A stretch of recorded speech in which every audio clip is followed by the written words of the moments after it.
Hi, everybody up in Ely, Minnesota. This is Eric Peacock down in the city doing a quick little review slash metabolic makeover webinar for those that maybe want to review or those that didn't make it to the seminar when it came up back last month.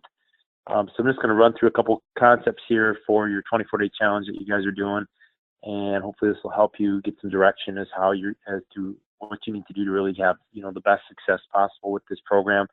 Because it's more than just taking a bunch of products. There's a lot more to it. So we want to talk about 6 common weight loss barriers that we see here down in, and I'll give you a quick overview about myself. I run a studio down here in the cities, and we deal a lot with people that are busy moms, can't seem to stick to any program, don't see results, they get frustrated and give up, don't seem to have enough time today to work out or make the right foods, tried everything. Have gone online and get more and more confused by, what's the right plan for them. And, if you're a typical mom, you're probably giving a lot of your time to your family and other people and not leaving enough in the tank for yourself. So if that sounds like you're in the right place. So that's pretty typical of what we see down here in the city. So we designed this to really help you get some leverage and some success and some traction moving forward, that there is hope that you can regain your figure, transform your body, see results, and finally get some movement in the right direction and feel like there is hope down the road in the long run. So there's 4 points to really, when I think about weight loss, that we really want to cover. The bottom is mindset. If your mindset isn't right, it's really, really hard for you to do anything successfully, whether it be a fitness goal, a weight loss goal, or even just work or running your house. So we really want to work on your mindset, because your mindset's going to carry you forward for the long term, past the 24 days.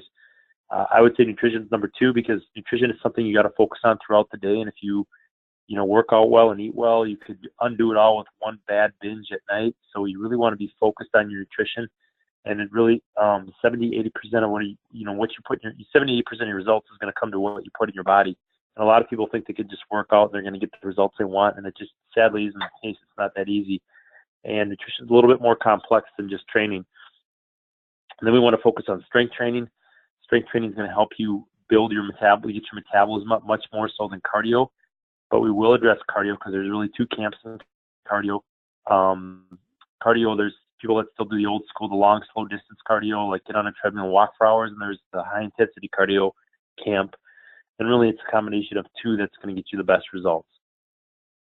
So I'm going to give you a couple, just a little background about myself. Back in 2011, we had a personal training studio. We had a lot of CrossFit type people working out there, and we had a bunch of people that were really intimidated about exercise.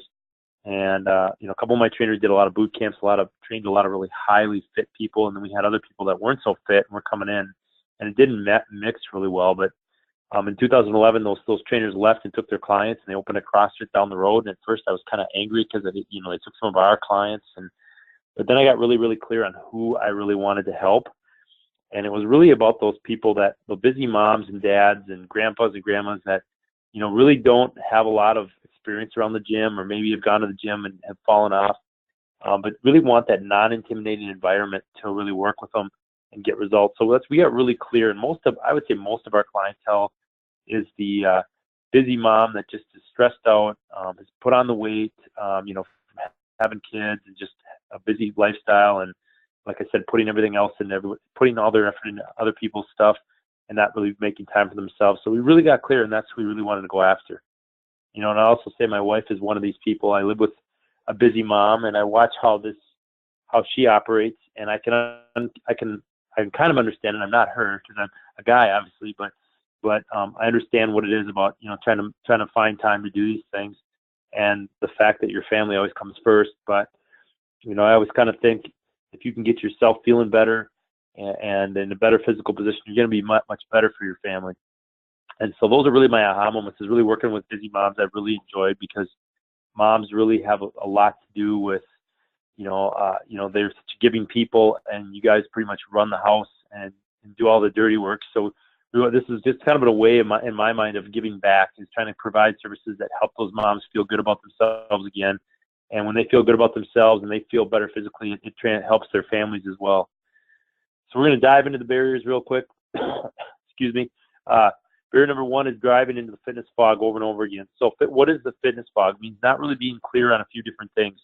What are your goals? Why are your goals important to you? And what's your commitment level? What are you willing to do to get there? And so we'll start off with the number one important thing is why. Why do you want to lose weight? Why do you want to get more trim?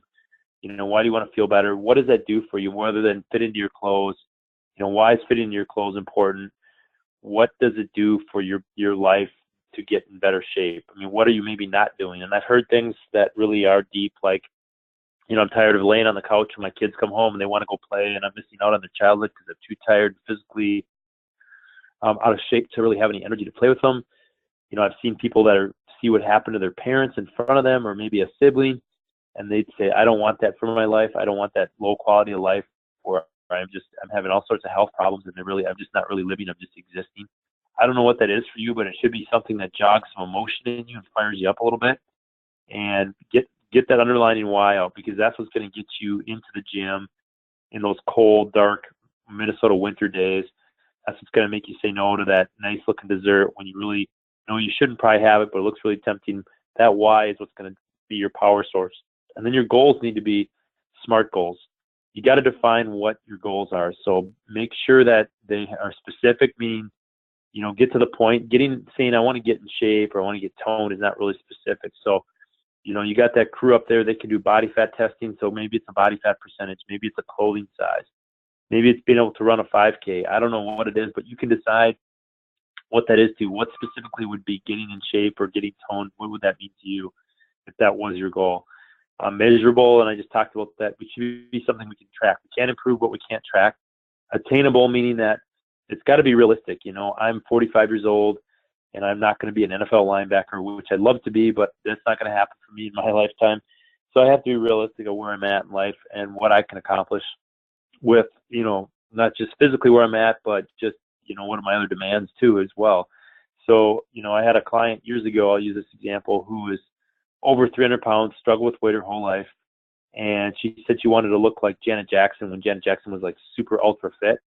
And it just wasn't in the cards. Janet Jackson's genetics are different, are a lot different than hers. And this woman did not have the genetics to get like that, but she thought she could look like that. And it was almost kind of sad to see that it was almost like believing in a false reality. So you want to be realistic with yourself and understand that what would make me happy to attain? A lot of us probably aren't going to weigh what we weighed in high school, or be that same size. So what would be a good realistic thing that's going to cause you to reach, but you're not going to actually, set yourself up for that never-ending cycle of failure. The R would be relevant, meaning that these goals should help not take away from other parts of your life, but they should fit with other parts of your life. So, I know every mom out there probably wants to be the best mom they can. So how can you tie being more fit into being a better mom or being a better spouse? What does that do for how you conduct yourself around your family, how much energy you have to do things with your family or with your spouse, all those things. So is it relevant? Does it fit with the other things you've got going on in your life that are important to you? And then timely. I always think people work better under deadlines, meaning that, maybe you have a vacation coming up, maybe you have an event you want to train for, but if you can put a self-imposed deadline on yourself, you're not going to procrastinate as much. It's just human nature. If we don't have a deadline, to blow things off. So that's the SMART acronym. Number 3 is the commitment level. What are you willing to give up? Where are you on a scale of 1 to 10? You want to be honest. You got to be at least an 8 out of 10, because you're going to have to give some things up. It might mean giving up some happy hours during the week. It might mean, going to bed early or not watching a certain TV show. But you got to be willing to make some trade-offs, and you got to decide what those trade-offs are going to be. And is this important enough on a scale of 1 to 10 that you're willing to make some trade-offs in your life, give some things up to see the results you want to see? So I would say if you can rank yourself at least an 8 out of 10, you're ready to roll. So what is the solution to all this? What I require, this is my book, is to have a book where you put all this in one place. So, clearly identify, write out your goals, your purpose, and your action plans, and block time to do these things. I call it a rainmaker book. And in this book, I'll have like my weekly goals, my top 3 goals for the week, and then I'll break it in. I'll have a page for each day. I'll have my top 3 goals for the day, and I'll have daily mindset time to review my goals and then write out my plan for the day. And what I'll typically do is I'll identify my top 3 goals for the day, and then I'll write out an action plan in order of what's most important, of how I'm going to accomplish those things, and I'll block time in my Google Calendar to do those things.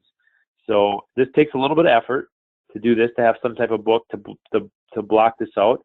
But what it does is it actually helps you have a plan going into the week instead of just reacting to your week and trying to fit things in that are important. So if you can have a book like this, and I would put some pictures in there, if that helps you, of maybe of a physique or something that you, or an old picture of yourself. I know I have a client that had an old picture of herself when she was at her ultra fit stage, and she's put some weight back on, and she put that picture up as a reminder of where she was once to motivate her. So whatever that is, you could put that in there, but then have that weekly plan at the beginning. What are my top 3 goals of the week, top 3 goals of the day, my action plans to get there. And then also in there, you can have something called a non-negotiable. Non-negotiable is things like family time, spiritual time, and those type of things. Your workout could become a non-negotiable. Those are things you don't ever give up unless there's an emergency. So put together some type of book where you can reference back to this, review your goals daily, review your why daily, and then plan your days out, map out make your checklist. And I would say if you focus on 3 things a day, that's the max. If you start to put 6 things in a day, you're going to feel like overwhelmed and frustrated. So having some type of Brainmaker book is going to be very, very helpful to help you stay on track, not just with your fitness goals, but the other things you might have. You might have some career goals or work goals.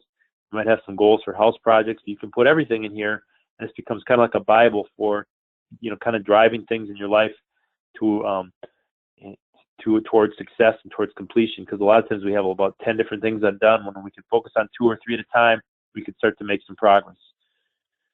Number 2 is going to be a barrier for weight loss, I think, is really just having some wimpy, boring, monotonous cardio. So really kind of being weak on your cardio. You got to get your heart rate up there. You got to mix it up. You got to be aggressive with your cardio. Too often I hear people say, well, I walk or I get on the treadmill. And, that's better than nothing. I'll never take away doing activity for people, but high-intensity cardio is really, really important, because high-intensity cardio creates what's called it's called EPOC, but we'll call it the afterburn effect, meaning that you're going to burn a lot of calories. You'll see in the red, you're going to burn more calories after the workout than you would if you did in the gray, which is the traditional cardio. So your body stays revved up for a longer period of time. It can be anywhere from 14 to 36 hours, but you're going to keep your calories, your metabolism elevated much higher by doing this type of cardio.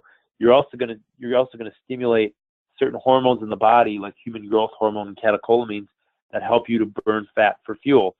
So it's really important that you do some high intensity cardio, and you can do some traditional cardio. What I would recommend is to do the high intensity cardio, do 10 to 15 minutes of intervals first. So that could be sprinting and jogging if you're really fit on a treadmill. That could be, jogging up some stairs and then jumping on the treadmill and walking for a couple minutes. If you're out, you guys have some great stuff up in Ely. It could be, walking down a trail and then jogging up a hill.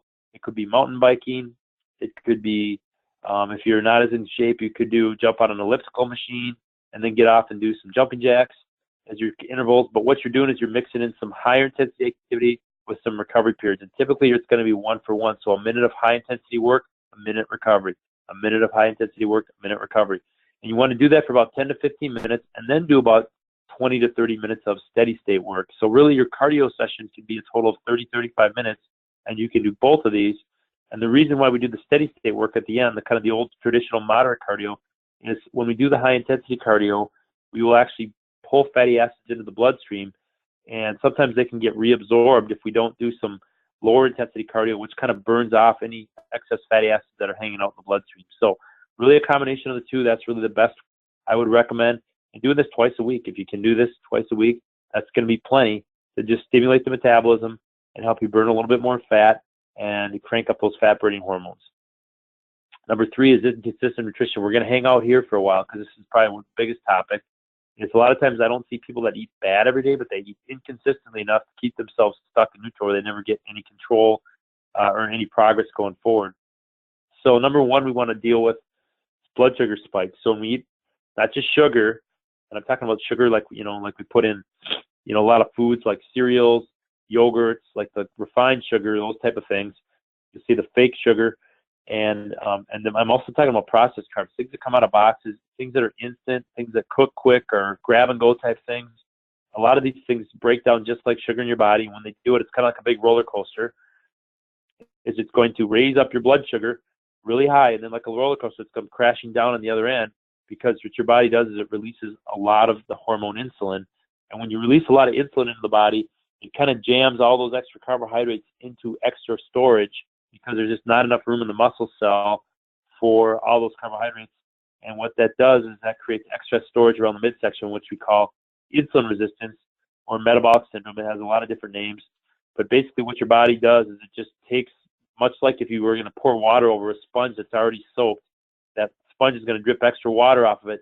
It's excess overflow of sugar into your midsection. So what you want to do is you want to eat more whole carbohydrates. So instead of, like, say, instant mashed potatoes, you eat sweet potatoes. Instead of quick cooking flavored oatmeal, you eat old-fashioned steel-cut oats and add in natural fruit. Things that have one ingredient are going to be your whole foods. Anything that has more than one ingredient is going to be a processed food. So we want to be eating those foods from more whole sources versus quick grab-and-go type things, because those will spike your blood sugar. Also adding in protein at every meal, and I would say 20 to 30 grams in a meal, 10 to 20 grams at a snack, and you can track this via MyFitnessPal, which is an easy app to use, which you can track these things. But that protein will help you feel more full and less hungry, have less cravings, and also control that blood sugar. And then having that and good protein sources, you got all kinds of choices, basically animal sources like plain Greek yogurt, plain cottage cheese, eggs, meat, fish, protein powders if they don't have a lot of sugar in them. Those are all great options for you. So those are things you can add in, as well as some good fats like avocados, nuts, natural peanut butter, coconut oil, olives, even good saturated fats from like whole eggs or lean beef. Fat will also make you feel full and also will help slow down the blood sugar from being absorbed. So really mixing up your meals, having some carbohydrate, having some good fat, and having some protein really helps your body keep that blood sugar under control. And the other piece I should mention too is having about 25 grams or more of fiber per day will also help you keep that blood sugar low. And a good example, just to kind of close this point out, is think about apples and pretzels at a party. If you have a bowl of apples and a bowl of pretzels, which bowl are you constantly refilling? Somebody can sit around a pretzel bowl and eat the whole bowl and not feel satisfied. You're not going to eat the whole bowl of apples, I guarantee, because apple is a low glycemic food because it's a natural food. Pretzels are a processed carbohydrate, and when you eat a processed carbohydrate, it spikes your blood sugar, which makes you keep feeling hungry, just kind of like the old adage with Chinese food is white rice. What do they say? You're hungry an hour later, because white rice is one of the highest glycemic carbohydrates there is. So really staying away from those white carbs, those processed carbs, and eating more whole food sources mixed with protein and fat will help you take care of this problem. This is just a quick example. When I eat carbohydrates in the blue, if things are working right, it should go to the left. It should go into my muscle and liver to produce energy. But when we have an overflow and we make too much insulin in the body, it goes to fat storage. And basically, think of it this way: when we're spiking our blood sugar, our fat burning button stops. Basically, somebody shuts it off. So we can't lose fat unless we get this under control. So we really want to pay attention to this point. This is a big rock. Digestive health, which we're going to talk about with the cleanse phase. But if you're not taking care of your digestive health, your body's not absorbing the nutrition it needs. That's going to hamper the metabolism. You're also going to have more bloating, and you're going to have more cravings because you're not absorbing good nutrition. Your body's not going to feel satisfied, and this can help contribute to some of that insulin resistance in the body. And if your body doesn't get the nutrition it needs via the small intestines, it'll throw off the whole balance of the hormonal system as well as the digestive system. So I look at this as kind of making sure that we're getting enough fiber, we're getting enough water, and we're probably taking in some sort of probiotic to get some good bacteria in that gut so that we're moving out the bad stuff and we're absorbing the good stuff. It's that simple. Think of it as kind of like the lint trap in your dryer that we're if we let that lint trap gum up, that dryer does not run as good. So we want to make sure that lint trap, i.e. your digestive tract, is cleaned up so that your body can move things through the system that it doesn't need, get them out, and that therefore reduce bloating. And when the things are in, everything works better. It's kind of like spark plugs in an engine do. Number 3 is, having a mindset of progress, not perfection. Too often people have this dieting mentality. If they blow one day, they quit. And it's kind of like if you got a flat tire in your car, you wouldn't walk away from your car. You'd fix the flat tire, I hope, and move on with the car. This is, making changes in your life. You're gonna have off days. You're gonna have slip ups. You're gonna give in to your cravings sometimes. All or nothing never works, and all or nothing has been proven to create more binge eating than nothing. So think of the 80-20 rule. 80% of the time, you're making good progress. That means, 5, 6 days of the week, you're doing the right things, but the other 20%, guess what? Life is life, and you got to have a life too. You might have a few drinks. You might have a dessert here and there. You're not going to be perfect, but you can't try to strive for perfection, or you'll always end up feeling like a failure. And really what I would say is I would try to put together strings of days where you don't give in once during the day.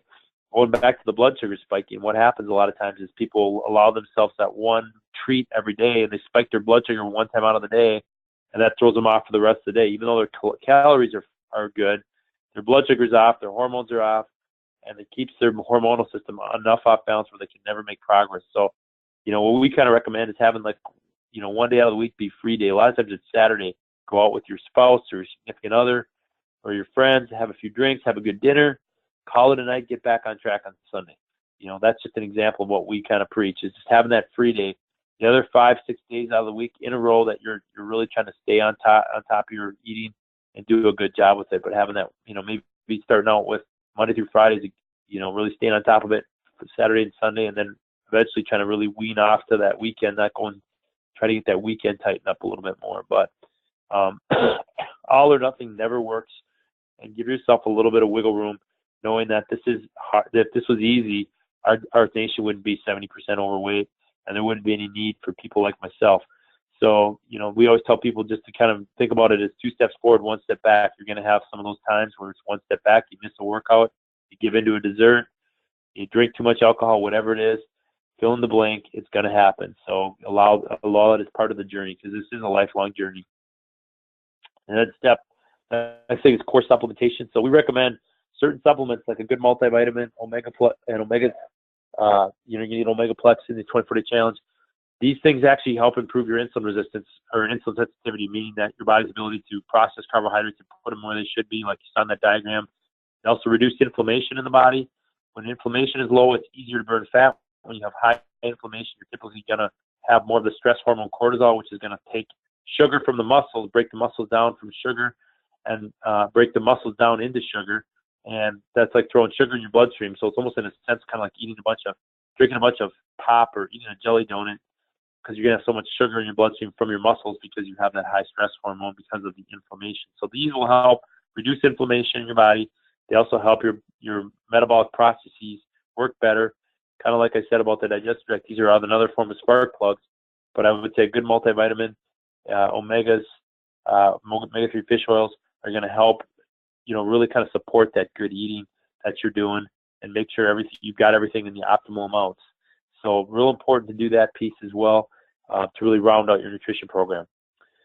Number 4, I'm going to talk a little bit about rudderless shift strength programs. So with your strength training and your workouts, you got to have metabolic strength training. So we're not doing Barbie weights, pink dumbbells. We're doing heavy weights, and we're progressing. We're either adding reps or adding weight, and we're moving quickly from exercise to exercise. What this will do is it will drive up fat-burning hormones, and it'll help us add lean muscle. Now, we're not going to bodybuild here. You're not going to add tons of lean muscle. Muscle is hard to add, but when you do add muscle, what happens is your metabolism goes up because muscle requires calories to maintain, fat does not.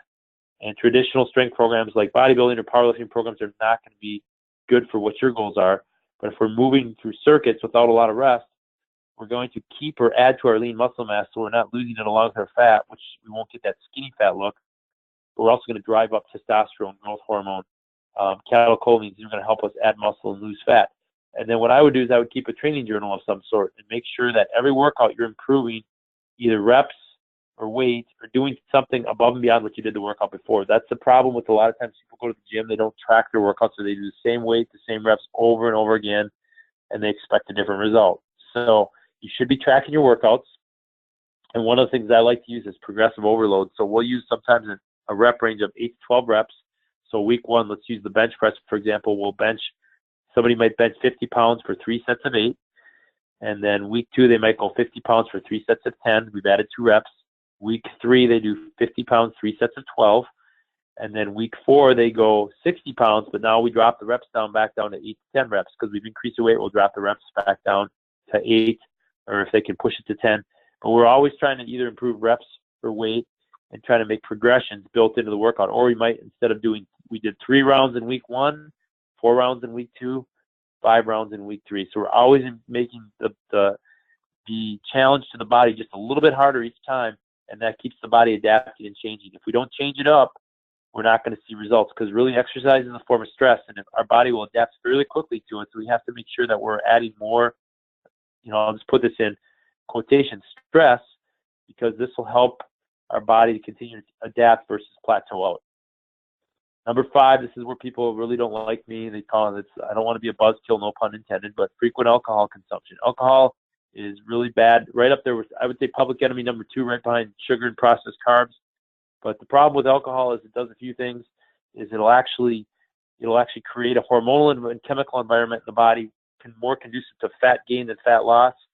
The calories from alcohol will actually get burned up before fat calories and carbohydrate calories, which you don't want. So it kind of buds in line in front of those calories. It creates inflammation in the body. And like I said, inflammation is synonymous with fat loss and stress in the body. It also lowers your inhibitions. Now, we all know if you drink, you tend to make not as good of choices, and that comes with food choices as well. So I remember when we used to go out in Minneapolis down here drinking, first place we always want to go is go to Perkins and get a bunch of pancakes. You're always hungry after a night of drinking. That's because your inhibitions go down, your blood sugar's out of whack, your chemistry's out of whack. So if you're doing this on a frequent basis, this might be one of these trade-offs you need to look at. This can be a big rock for a lot of people. So getting your alcohol, you don't have to completely cut it out, but a good goal would be to work it from, if you're doing it nightly, down to 1 night a week. 1 night a week and having a couple drinks max, not banking up for that 1 night a week and then just blowing it up, but a couple drinks 1 night a week if you're serious about making changes in your body. And sometimes it takes a while to wean this down. We had a client who was drinking 5 nights a week. He got down just from going like 5 down to 2 nights a week. He lost about 20, 30 pounds. So you will lose weight if you start cutting this back, because I'll tell you what, alcohol just is not conducive to fat loss, and this is where a lot of people use this because it's very social and it's also a coping mechanism. And I'm not getting into counseling or anything here, but I see this as being a big barrier to a lot of people, and that's why it's in one of these big barriers, because I see people that eat well and work out, but those 2 or 3 glasses of wine every night, that's what's killing them, and that's why they're not seeing the results they want. So really getting the alcohol out, and it doesn't have to be cold turkey, but weaning it down so it's less and less. And especially during the cleanse phase, you really want to take it out, because alcohol can be inflammatory to the gut, and we're trying to clean up the gut. So if we're drinking alcohol during the cleanse phase, it's kind of like we're trying to dig a pit. Somebody's kicking dirt in as we're digging the pit.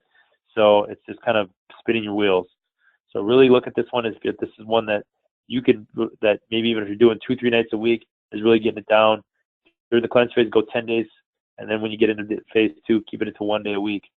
So real important. And I'm not going to harp on that one too much. But then number 6, I want to talk about not addressing sleep or stress, because these 2 things can affect your body's ability hormonally to be good at losing fat and putting on lean mass, which in essence means getting toned.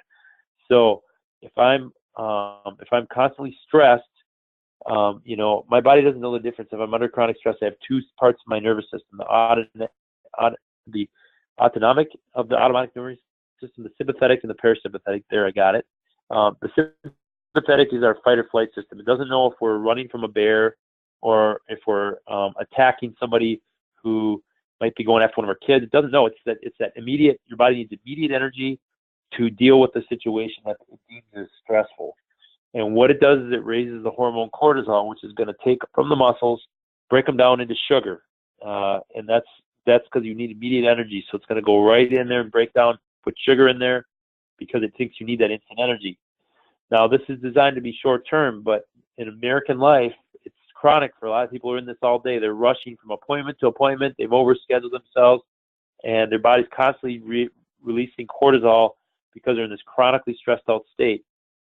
And if they're in this chronically stressed out state, like I said, you're breaking down muscle tissue to create sugar to put energy into the bloodstream. So you're basically killing all your lean mass, which is your metabolic engine, and you're putting sugar into your bloodstream, which is going to rise your insulin levels up, which we go back a few slides, and we know that's not good.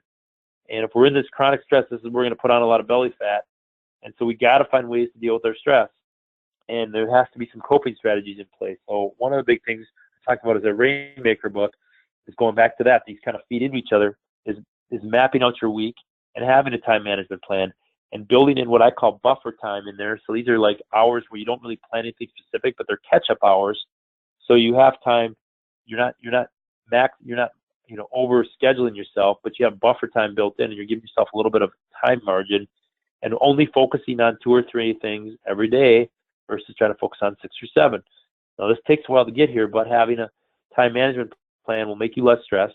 It'll help you be more proactive versus reactive during the day, and it'll help you kind of really focus on what's really important versus spending a lot of time on busy work and then getting frustrated because you didn't have any time or energy left for the things that are important. And that can be stressful too. The other thing is coping strategies. When we can get our body to a calm state, whether it's using some meditation, yoga, listening to some soft music, hot bath, a power nap, whatever it is, it's having those things. It could be a walk in the woods, whatever it is, but finding things that are going to calm you down and relax you, because when you're relaxed, you're in your other side of your autonomic nervous system, your rest and digest, your parasympathetic nervous system, and that's will lower your cortisol, and that helps your body kind of recharge the batteries in a sense. So we can't be in that chronically stressed state.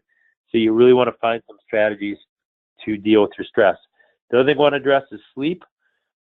Sleep is important because during sleep we release a lot of our hormones like testosterone and growth hormone that help us to build up lean muscle and burn fat. And if we don't sleep, we raise up, well, you guessed it, that evil cortisol again. And the other hormone we raise up is ghrelin, which makes us hungry all the time and makes it hard to resist cravings. So if we have cravings all the time, the chances for failure are much higher. So looking at getting 7 to 9 hours of sleep per night and developing a sleep routine and habit. So, shutting off the TV, shutting off the screen time, reading something that maybe that calms you down, or maybe it is kind of combining that coping strategy, having a good sleep-friendly environment and being disciplined about getting good sleep is something I think we could all get better at, and it would help us all have better success with our overall health and with seeing our bodies change. Because if we're working out all the time, we're cranking on our body, we're not getting rest, and we're always stressed, we're going to drive up that cortisol hormone, and we're going to be very frustrated because we're putting in time in the gym and we're going like a bat out of hell, but we're not seeing the results we want. So you really got to have some rest times and some downtime.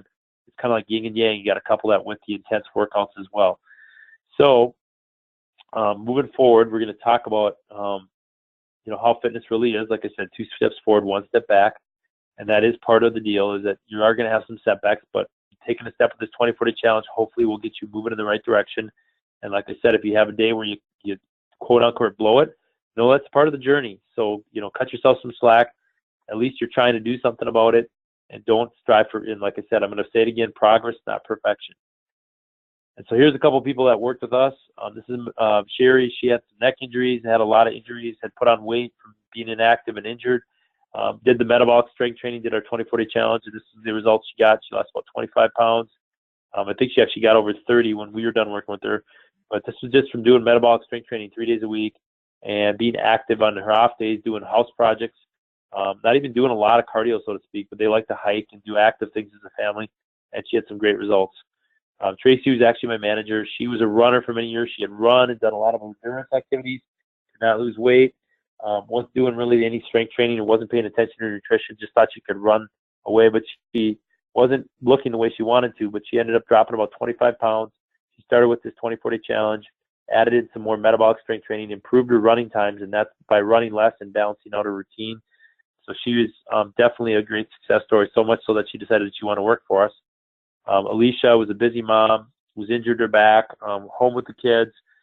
In the left-hand side there, she's not pregnant, but she got the sugar under control, got herself balanced out, did the 24-day challenge and the cleanse, but started to get her whole family involved in fitness and nutrition. And you can see 6 months later, she dropped 40 pounds. You can see the difference in her midsection. It's a huge difference. And this does work. And this was how everybody got started, was this 24-day challenge. Michelle, who's in her late 40s, in the worst shape of her life, had a back injury, was kind of medicating herself with a lot of beer and junk food. Went from her worst on the left, worst shape of her life, to doing a fitness show in her late 40s on the right. So there's hope. You can totally change. She went from her worst to her best in a year's time just by making those changes and sticking to it. And I guarantee, knowing her journey, she had a lot of 2 steps forward, 1 step back. Guys, too, this is Steve. He was an ex-Delta pilot.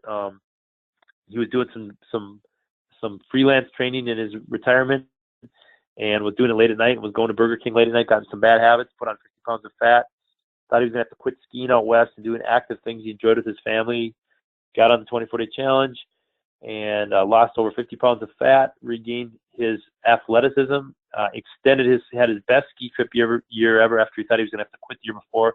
And on top of that, he climbed a 13,000-foot mountain with an old Air Force buddy. This is a guy in his mid-50s. So this could feel like a lot of information. So you got some great resources up there in Ely. You got Janine, you got Michelle, and you got myself. So here's what we're going to talk about is just picking out, of these things, what do you think you got two choices here. You got what's the biggest thing that's challenging you and what's the easiest thing to change. And I would pick what's the easiest thing to change maybe, because if you can knock one of these things off, that creates momentum, and then chip away at that biggest thing to change. So you don't have to take all these things and try to fix them all at once. Or a lot of times if you can't figure what they are, you'll do analysis by paralysis, but figure out what's one thing you can start chipping away at now and make some progress on. Because like I said, if you knock out the easiest thing first, that creates momentum. It's kind of like a domino effect. So pick one or two things, not all 5 or 6, and really go after those things and knock them down like dominoes. Maybe put them in order. Like, what do you think which are the biggest things that are your biggest challenge? And how do you dial that in? Well, that's easy. You got some great coaching up there, and that great coaching is going to help you kind of dial it in. And we need a system to do that. So the 24-day challenge is really a system that's helped you to start to dial it in. You won't get it dialed in 24 days, but this will help you get on track. So what we do in phase 1 is we're going to get going on getting your hormones and your digestive tract into a better environment. So we're going to balance out your gut health. So you can see on the right, there's a picture cleaning the lint trap out. I'm just going to assume most of us, and I'll include myself, don't always eat or drink the things we should, take medications, all kinds of things that can throw off our digestive health. And we got to start here, because if it's not coming out, it's not coming off. So we got to get our plumbing in order, and that's going to reduce a lot of bloating and inflammation. A lot of the weight you lose here is going to be a lot of the junk that your body's been holding up. You can hold anywhere from 20 to 30 pounds. I know this is kind of gross, of feces in your intestine, which is kind of gross. But if we're not getting rid of that, that's sitting in there, and that's making us feel terrible, and that's toxic. So we want to get that out of your system. That's going to help us lower our blood sugar, level out our hormones, and that's going to set us for success going forward. A couple things about this I want to mention is when you do the cleanse phase, if you haven't been taking in a lot of fiber, is make sure you're drinking a lot of water, at least half your body weight in ounces, and you want to make sure you spread the fiber out. So if you're doing the shakes from Advocare, do not take them with the fiber drink, because that's 16 grams of fiber in one shot. That might be just too much, and that might cause a backup. If you do get a backup where you feel like you can't go to the bathroom, what we typically recommend is taking a day off the fiber, increase your water intake, because when you're putting fiber into your system, you need water to move it through the gut. And if you don't have enough water, you're going to get a literally like a dam in there, just to kind of put an image in your head. So making sure you're drinking tons of water when you're adding fiber in, and slowly bringing that fiber up, spreading it out through the day, not trying to get your whole fiber intake in one meal, is a wise decision when you're doing this. But basically, you're going to eat lots of good, healthy fruits and vegetables, because they're going to have water and they're going to have fiber in them, along with lean proteins and clean carbs. Take your alcohol out, take your coffee out, because coffee can be hard on the gut. I already talked about alcohol. Take your pop out, because pop contains chemicals and sugars. We're just trying to clean up the whole system so that it works better. That is phase 1. And typically, we'll see people lose a few pounds on this. But no, if you gain some of it back, that's okay, because your body's getting rid of some of the stuff it doesn't need, and it's going to lose some water weight. But you might replace some of that back in phase 2, and that's fine. And we want to be looking at body fat and inches lost versus the scale weight, because the scale will lie to you. It can fluctuate, especially for women, during different times of the month and hormonal shifts. And if you ate a little bit something off, if you ate out, you had a little more sodium, that can fluctuate by 5 pounds really easily. Phase 2, we're going to bring in some core nutrition, so some multivitamins, some omegas, some metabolic enhancers, some calcium plus. It's going to have vitamin D, calcium, magnesium, which are nutrients crucial to your body being able to function correctly. And we're going to progress your habits. So with your coaches up there, they're going to look at what you guys are doing, progressing habits. You can throw in some things like some low carb days, some intermittent fasting if you're really advanced. But we're going to look at trying to make changes. So when you get done with the first 10 days and you've had some success, maybe changing a couple things, maybe you're drinking enough water, you're not eating as much sugar, what could be your next thing you could do is progress your habits, add another habit in the next 14 days.